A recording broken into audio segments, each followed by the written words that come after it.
سلام بچه ها، چطورین؟ خوش اومدید به ویدیو دیگه از چنل دوم. و امروز اومدیم داخل GTA که ببینیم بهترین ورزش داخل GTA چیه. که این ورزش گلفه و گلفه که تو فقط لوس سانتوسه و فقط تو لوس سانتوس میتونیم بازی کنیم و جای دیگه این نیست. قبل این ویدیو لایک بیاد نره، برو بریم سراغ ویدیو. خب اینم از این جایی که گلف بازی میکنیم، بریم بازی کنیم. خب بچه اینجا یه مود هارد داره، یعنی میتونیم خیلی سخت بازی کنیم و اینا. وقتی که بازی استارت میکنیم با ماشین و حریفمون باید بریم به قسمتی که مسابقه شروع میشه. حالا با این ماشینه به صورت خیلی سریع میریم اونجا که پیاده میشیم.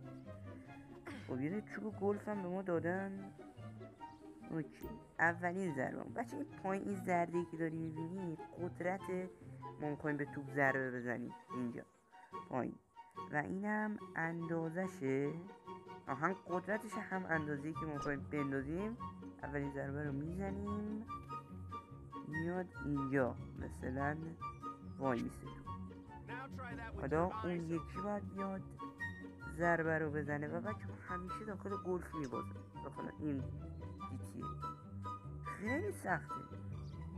خب این الان از ما جلوتر فکر کنم دیگه. آره دیگه. خب سوارشیم بریم تا محل بازی. با L1 هم میشه رفت. اسکیپ شوت بذار.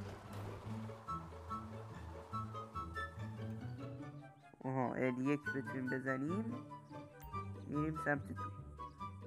اوکی. و با وقتی که آنالوگ فکر کنم ال رو بزنیم پایین دیگه، اون موقع میتونیم تو ضربه بزنیم ال دیگه. فکر کنم ال یا آره نمیدونم. این یکی هم ضربهشون میزنه. اوکی یه جا بودن توپا تا الان. بریم واسه ضربه بعدی. وایستا نگاه کنم کجا میره، جاشو مشخص کنم. اینجا خوب بزن بریم. اوکی نزدیکاشم هست، خوبه. بعدی این یارو ببینیم چی کار میکنه. خب اینجا یکم از من نزدیکتره، بریم جلوتر. اوکی اینجا ما وقتی نزدیک سوراخ وارد میشیم دیگه این شکلی باید ضربه رو بزنیم. من اشتباه زدم. توپ از الان اومد بیرون. پیر من نمیدونم امتیاز دهید چی شکلیه. مثلا یهو زد و امتیاز رو گرفت.